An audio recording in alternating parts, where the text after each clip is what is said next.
¿Qué tal? ¿Cómo están, amigos y amigas de esta comunidad? Como siempre, un gusto, como siempre, un placer. Sin duda, una tragedia, el asesinato de Carlos Manso. Sin duda, Michoacán ha padecido del narcotráfico durante muchísimos años. Sin duda, la población está harta, está cansada, está con miedo. Sin duda alguna, hay que afinar cuestiones en materia de seguridad, estrategias y demás. Pero ¿cómo entendemos lo que está haciendo la ultraderecha en México? ¿Cómo entendemos lo que está haciendo la oposición en México de la mano de Ricardo Salinas Pliego, que incluso en un evento el día de hoy se pone un sombrero para emular a Carlos Manso? Horas antes se había hablado de armar a toda la población, que era necesario que se armara a la población. Por su parte, los partidos, el PAN y el PRI, suben estampas de Carlos Manso lleno de sangre con la leyenda Fue Morena. Alessandra Rojo de la Vega aparece también exigiendo en un momento dado mayor fuerza por parte de la seguridad, sin dejar de lado a comentaristas, incluso de medios deportivos, quienes afirman que México les duele. ¿Cómo vamos entendiendo todo esto en el marco cuando la NBC filtra que Estados Unidos no descarta lanzar ataques a México en contra de los llamados cárteles de la droga? Mi querido Daniel Marmolejo, siempre es un gusto recibirte, querido amigo, y estar contigo a aprender de ti. ¿Cómo estás? Muchas gracias, Jesús, y muy contento del espacio que nos une con una audiencia crítica, con una audiencia analítica y deseosa de conocer algo más que podamos aportar. Oye, pues yo de entrada te preguntaría, ¿cómo valoras tú llamarla estrategia en un momento dado de la ultraderecha? ¿Qué busca con este tipo de acciones? ¿Son de manual? ¿Cómo las vamos definiendo, oye? Sí, son de manual y lo que están buscando es la desestabilización del país y lo quieren hacer utilizando a la estructura, a la gran base social, mediante una confrontación y si es posible que esta confrontación tenga derramamiento de sangre, no se van a detener porque el objetivo de la desestabilización es tomar el control del país. Entonces son cuestiones que debemos de analizar muy seriamente. ¿Y por qué son de manual? Porque nosotros debemos de recordar que desde muchas décadas atrás, alrededor de 50 años, esto ya sucedió en América con las operaciones Cóndor. Y las operaciones Cóndor tuvieron un enfoque muy pragmático de controlar a ciertas estructuras militares que se volvieron traidores a la patria y además con organizaciones ciudadanas y con partidos políticos. Entre 1970 y 1973 se practicaron dos estrategias, la Track 1 y la Track 2. La primera era para impedir que Salvador Allende llegara al poder y la segunda fue para socavar el gobierno democrático de izquierda de Salvador Allende con la muerte del general Snyder, todo esto orquestado por la CIA. Al mismo tiempo, sucede que el relevo de Snyder, pues que fue el general Prats, era un militar que mantenía la misma doctrina patriótica, una doctrina de respeto a la Constitución, pero había militares traidores como el militar View, quien ya era un militar retirado, quien estaba a las órdenes de Nixon, de Kissinger, operando con la CIA. En el caso muy particular, en esta reflexión sobre el manual de desestabilización, hubo mucha influencia y mucho financiamiento de Estados Unidos a través de empresas también norteamericanas que se encontraban en Estados Unidos a favor de partidos políticos que se doblaron después de haber formado un gobierno de coalición. Y en el caso muy concreto, la democracia cristiana. Y también hablamos de Patria y Libertad, que fue una estructura social con muchos vínculos universitarios y que fueron grupos que se armaron para promover la desestabilización, donde algunos de sus dirigentes y familiares tenían vínculos con los nazis. Así es que estamos hablando de que ahí es donde nosotros pudiéramos referirnos en un primer momento como manual. Y bajo esta lógica, ¿cuál sería el track 2 en el caso de México? Pues tratar de poner figuras a modo de acuerdo a lo que beneficia, al modelo que beneficia a Estados Unidos en sus expansiones, en sus intereses expansionistas de control de territorios y de control de riquezas. Lo vienen haciendo con el Comando Sur y tienen doblado totalmente a Milei, que es el lamebotas de Estados Unidos y es un súbdito del emperador Donald Trump. Y en el caso de El Salvador lo tienen con Nayib Bukele. Entonces lo que están buscando o lo que propondrían ellos sería quién estaría dispuesto a sucumbir, a entregarse a estos objetivos. Y como conocemos algunas figuras que son retóricas dentro del ámbito social, político y empresarial oligárquico, Ricardo Salinas Pliego puede cumplir con parte de ese patrón. Por un lado, es un sujeto que quiere ser ajeno a las responsabilidades del Estado. Y por el otro lado, quisiera canjear su deuda con Estados Unidos y con México a cambio del poder quizás ser un candidato presidencial. Por eso hubo una comida que él organizó, una cena que organizó, a donde pues acudieron distintas personalidades, entre ellas quizás algunas personalidades del gobierno de la República que pudieron estar en condición de observadores, y esto hubiese sido muy importante, aunque fueron criticadas estas figuras políticas, eh, para pues halagar al embajador, en ese momento nuevo embajador de los Estados Unidos en México, que es un halcón y que además operó pues la estrategia fascista en El Salvador con Nayib Bukele. Entonces el embajador que tiene esas características y Salinas Pliego, pues estarían al frente, estarían los partidos políticos orbitales del golpismo, que serían el PRI, el PAN y Movimiento Ciudadano, y estarían también algunas organizaciones que tratarían de ubicarse dentro de una estrategia de desestabilización. Por eso estamos viendo golpes a las universidades, ataques a la Universidad Autónoma de San Luis Potosí, a la Universidad Nacional Autónoma de México. Estamos viendo ataques de la Universidad Veracruzana también como parte de esta orquestación y también estamos viendo organizaciones de transportistas, de guachicoleros, piperos de pues agua dentro del Valle de México y también a organizaciones de agricultores vinculados con el PRIAN. Y esto tiene ese paralelismo con el manual, de acuerdo a lo que tú tratas de analizar conmigo, querido Jesús. Bien, Daniel, y en este marco, por ejemplo, ya nos decías de manera excelsa, aquí van caminando, ¿tú ves la mano de Estados Unidos ya metida o se está instrumentalizando la situación por parte de los Estados Unidos?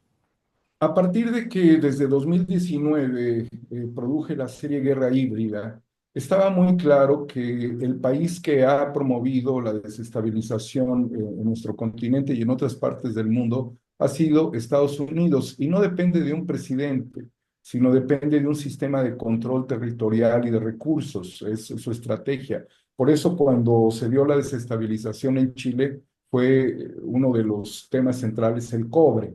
Y así lo expuso el presidente Allende en el seno de las Naciones Unidas, recibiendo una ovación de más de 17 minutos. Seríamos muy ingenuos de no tratar de recuperar las operaciones Cóndor y el éxito que tuvieron, sobre todo para implantar el sistema neoliberal, que fue el nuevo orden mundial económico, que venía incluso ya tocando terreno con von Mises, con von Hayek, en el caso de México, y que, bueno, pues esto tuvo desde luego en el ITAM, una protección, aunque también querían controlar la UNAM con estas ideologías económicas, y después con Milton Friedman, que es cuando se acelera el fenómeno después del golpe de Estado, que sería un fenómeno de doctrina del shock, y posteriormente la implantación de un gobierno militar, de un régimen militar que también tuvo connotaciones y efectos en otros países, como el caso de Bolivia, Paraguay, Brasil, Argentina, no nada más fue Chile.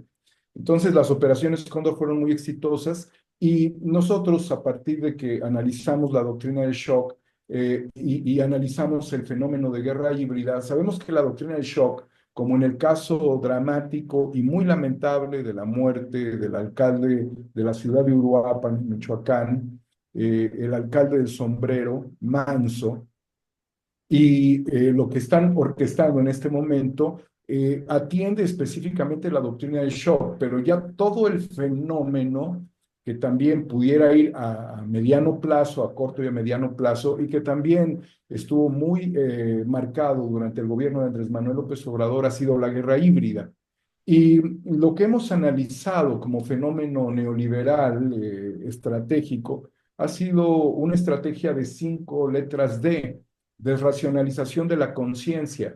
Y por eso la ideologización del narcotráfico y de los beneficios que esto produce en la sociedad tuvieron un efecto muy marcado y lo han tenido sobre todo con los jóvenes que vivieron gran parte del fenómeno del desequilibrio económico, de las desigualdades económicas, de la pobreza y de la pobreza extrema. Y ahí es donde se ha desracionalizado la conciencia, tanto por el consumo de las drogas, la generación de una subcultura del narcotráfico y al mismo tiempo, bueno, pues muchos otros factores como la idea dentro de la ideologización de poder ser rico teniendo armas y dinero y mujeres y camionetas blindadas y todo tipo de placer. Después tenemos la desnacionalización de la riqueza, y esto ha sido un fenómeno de largo plazo que tuvo un freno durante el gobierno del general Lázaro Cárdenas, pero de lo que se ha tratado pues es de quitarnos, yo creo que desde el tiempo de la invasión española, por no llamarle conquista, la riqueza a nuestro país, y que ha significado también pues todo el saqueo a nuestro país históricamente, históricamente. Después tenemos la desindustrialización y como sabemos, a partir del Tratado de Libre Comercio, nosotros nos fuimos desindustrializando de nuestras propias industrias e industrializándonos con recursos extranjeros mediante el fenómeno maquilador, que ahora le quieren llamar nearshoring, pero es exactamente lo mismo. Se confronta en un escenario donde los robots son los que van a controlar las plantas. Y bueno, ya cuando tienes todos estos fenómenos, el crimen organizado desracionalizado de la conciencia empieza a depredar a las comunidades, empieza a aplicar una fuerza como gusano barrenador y a destruir el núcleo social. Y con la cantidad de armas que llegaron a nuestro país por parte principalmente de Estados Unidos, lo que hemos tenido es un descontrol de las comunidades que entraron en una crisis de inseguridad. Y esto es parte del fenómeno que ha venido enfrentándose tanto el gobierno de Andrés Manuel López Obrador y de Claudia Sheinbaum, quienes apuntaron a las causas de los problemas y que hemos visto que han dado una respuesta, sobre todo con la reducción de la pobreza en nuestro país. Pero el fenómeno es muy complejo: desracionalización de la conciencia, desnacionalización de la riqueza, desindustrialización y con el crimen organizado y el ataque y la extorsión, el despoblamiento. Las comunidades han tenido que generar procesos migratorios internos en el país o también hacia Estados Unidos por la inestabilidad de las comunidades. Las regiones se volvieron muy complejas y el crimen organizado tomó el control del agua, el control de las gasolinas, el control de la agricultura, y ha sido así, pero a Estados Unidos esto le funciona muy bien. Y después, ¿qué vendrá? Pues el despojo. Y para hacer el despojo, lo único que tienes que quitar es a todas estas garrapatas, a todos estos parásitos que son los mismos cárteles que son parte de una metaconstrucción macrocriminal con Estados Unidos, y cuando los quiten, pues ellos van a terminar por controlar el país. Por eso es que es un fenómeno muy radical y que requiere mucha reflexión, también un enfoque muy preciso de los políticos mexicanos que aman a nuestro país respecto al verdadero problema de abrirle la puerta al que te llenó de armas y al que ha sido el principal comprador de drogas. El impacto en la gente, querido Daniel. Hablamos de una presidenta que tiene un alto nivel de popularidad, pero también hablamos de una sociedad que a final de cuentas se enoja, se indigna, que está padeciendo los estragos como en Sinaloa, como en Chiapas, como en Michoacán. Eh, ¿Cómo pueden impactar? ¿Tú ves un impacto de este tipo de acciones ya en la población como tal o no ha avanzado tanto como ellos quisieran en México? Sí lo hay. Sería innegable quitar de la conciencia generalizada la indignación, sobre todo cuando hemos visto que la inseguridad ha marcado mucho la vida de las comunidades. Y es totalmente justificada dentro del ámbito sociológico y antropológico esta indignación que tenemos, sobre todo porque pues, las estructuras de las fuerzas, tanto de seguridad como lo que ha significado el poder judicial, han entrado, y el poder político también han entrado en contubernio con el crimen organizado y desdibujaron esa línea entre lo que es el Estado, la responsabilidad de los gobernantes, el crimen organizado. Entonces, pero es parte de un fenómeno que se fue extendiendo porque el crimen organizado ha dictado en muchos lugares del país quién debe de ocupar los cargos, la función pública, las responsabilidades más importantes, y también se ha tejido con los partidos políticos. El caso más evidente ha sido el de Felipe Calderón y Genaro García Luna, pero no es el único. Y también a nivel municipios y gobiernos de los estados existe este tipo de connivencia. Así que es muy claro que también pueda golpear esto el fenómeno político a pesar de los buenos resultados. Entonces, yo creo que bajo esta condición son tanto las Fuerzas Armadas como el secretario de Seguridad Pública, que tiene un control estratégico integrado, donde también está la inteligencia de fusión, quienes tienen que dar una respuesta extraordinaria a estos fenómenos y también asesorar lo suficientemente a las figuras políticas, porque lo que vimos con la ejecución del alcalde Manso es que se vulneró su propio círculo, que era su círculo de confianza donde no tenía participación directa las fuerzas federales. Él estaba protegido por su propia gente y él mismo cometió la imprudencia de presentarse en el medio de una situación tan confrontada públicamente, sin chaleco y sin resguardo. Pero no sería la única situación. En Estados Unidos han ocurrido también asesinatos de figuras, y lo hemos visto en meses muy cercanos, en donde figuras han sido ejecutadas a los ojos de todo mundo. O sea que la vulnerabilidad siempre va a existir, y ha existido con periodistas, ha existido con muchos funcionarios públicos, incluso pues Luis Donaldo Colosio es una consecuencia de estos mismos que se vienen a indignar, pues ellos mismos lo ejecutaron en combinación con el crimen organizado. Y Calderón, que no tiene vergüenza, pues también. Entonces, es un fenómeno que está siendo capitalizado de la forma más vulgar por auténticos rapaces. Finalmente, mi querido Daniel, la respuesta del gobierno, ¿cómo la has visto? La postura que hoy asume la presidencia, se tardaron en responder, eh, trataron de salir. ¿Cómo has visto el manejo del gobierno ante esta situación? Tenemos dos niveles de gobierno que deben de ser pues directamente corresponsables tanto de la seguridad como la respuesta a la investigación. Me refiero al gobierno del estado y me refiero al gobierno federal. Yo creo que el gobierno del estado tiene un determinado desdibujamiento que también se está aprovechando. La figura del gobernador Bedoya es un accidente electoral porque el INE pues bloqueó a otro candidato. Y llegar a las instancias de poder, querido Jesús, es una responsabilidad de otro nivel, es un supraordenamiento que requiere, yo no diría inteligencia y contrainteligencia solamente, sino suprainteligencia. Y esto en muchas ocasiones deja mucho que desear. Así es que la primera respuesta del gobernador, bueno, pues fue presentarse y es adecuada. Sobre la relación ciudadana, bueno, pues ahí hay ciertas diferencias, como también las hubo con el edil que tristemente y lamentablemente falleció, y hay que reconocer su lucha, que también sale de los contextos del marco de la ley, porque él se fue a una confrontación directa con el crimen organizado cuando le correspondían otras cuestiones del orden municipal. En tanto que la respuesta federal fue muy oportuna, me parece que han salido pues los secretarios de Seguridad Pública, el secretario de la Defensa, a dar su testimonio. Pero yo no soy nadie para recomendarle al secretario de la Defensa qué tiene que hacer, pero siento que en su posición tiene que mostrar un poco más de fuerza. porque es una posición mediática también la de ser secretario y no deja de ser una función que tiene pues un tinte político y pareciera que están abusando los que aprovechan esto para tratar de desdibujar. La presidenta ha sido una persona muy consciente y muy congruente y no cae en estridencias, pero también está siendo atacada. Entonces yo creo que se tiene que llamar rápidamente a una reflexión interna sobre un fenómeno de contención de daños y también hay que desmantelar a las estructuras golpistas, porque también es un tiempo muy oportuno para frenar el ataque a la República. Claro.